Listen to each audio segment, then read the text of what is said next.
What's good, YouTube? This your man, Spill Dog. Hey man, I just saw a video, I think on Fight Hub TV with Fundora. Man, I'm rocking with Keith in this fight, but I gotta be honest. Dude looked a hella confident.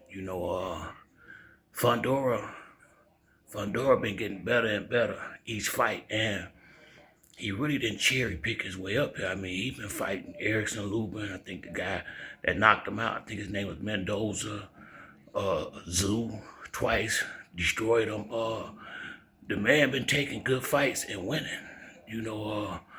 Keith got his hands full. He really do, especially with him being inactive like he has been. Fundora don't give up his height as much as he used to when everybody was kind of laughing at him. When at one time it looked like a joke to some degree. Fundora cause high slam and tall and awkward.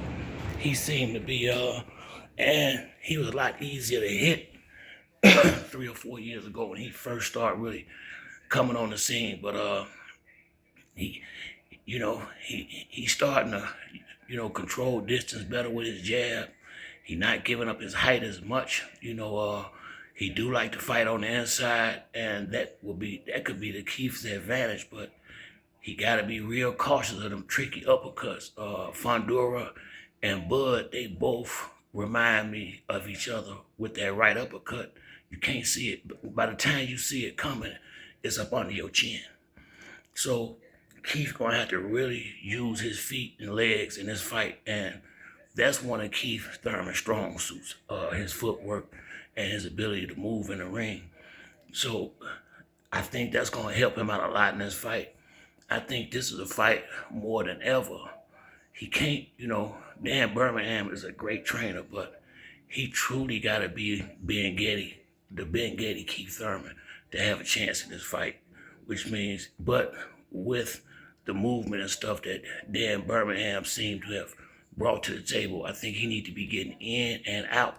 But when he get out, he got to get way out a lot more, probably a lot farther back than normal, just to get away from this dude reach.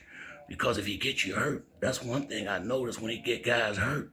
It's so hard to get away from him because he's so tall and his arms are so long. The safe distance is about a whole step to step and a half back farther than fighters usually having to move to avoid the shots, especially if they get buzzed in there.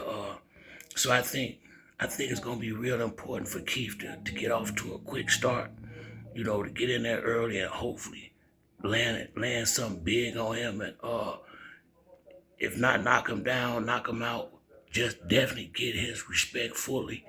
And maybe if he can get him just a little gun shy. Another thing, Fundora, he lays that jab out there a lot. He paw with it a lot, and it's really pretty slow. Keith can definitely counter over top of his lazy jabs at times.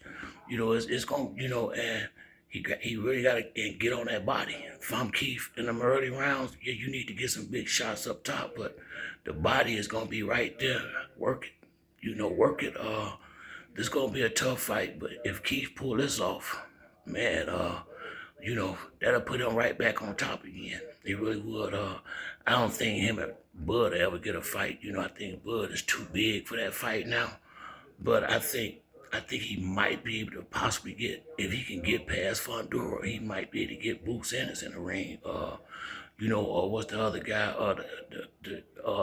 Xander Zayas. I mean, it's a lot of much better fights for Keith. Like I said, I would have preferred something else than this fight for his second fight coming back, but that goes to show you the character and the heart of Keith Thurman to be willing to go in here with Fundora after being out of the ring this long.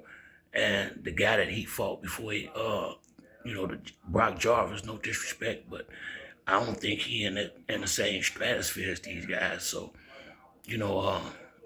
I still like Keith Thurman in the fight, but you can't do nothing but admire and respect Fundora's confidence that he's showing now, and the man been accepted to Harvard, so he's highly intelligent. This ain't no dummy in the ring. So, I mean, this dude is gonna be a handful. You know, and like I said, if Keith can pull this off, oh yeah, he right back way. You know, he'll be right back on top again. And even if he was to lose this fight, if he gonna fight on, it won't be that big of a. It won't be really a real blemish at all. It'll just be him losing to a bigger, younger, taller fighter, you know. But I'm not just completely sold just because the height, range, and youth. I think ring IQ and power can neutralize a lot of that shit and timing. And if Keith Thurman timing is back to elite level, if his reflexes and all that is still pretty much for the most part where it was when he left, I would say his last really fine hour to me was the Danny Garcia fight. So if he still got that left in him, I think he got a great chance to knock this dude out. But I think that's the only way to win this fight. Whoever win, I think somebody going to sleep. I think this fight will be a knockout. I don't think this is a fight that's gonna go 12 rounds. I had a hard time seeing it unless Keith can get in and out easy boxing and don't have to, you know, take too many chances. But if Keith feel like he gotta take chances, he gonna be letting bombs fly. And you know, Mendoza caught him. Lubin caught him. I mean, you know, Fundora has been knocked down several times by good fighters. So you can't tell me Keith can't get him up out of there. But that's what I think he's gonna have to do to win this fight. I think it's gonna be hard to outpoint a guy with this much height and reach. I think he's just gonna have to, you know, try to get off big shots and big combinations and try to set him up. But that's it for me on this video. If you like the video, hit the like and subscribe. Till the next time, it's your boy Spill Dog. I'm out.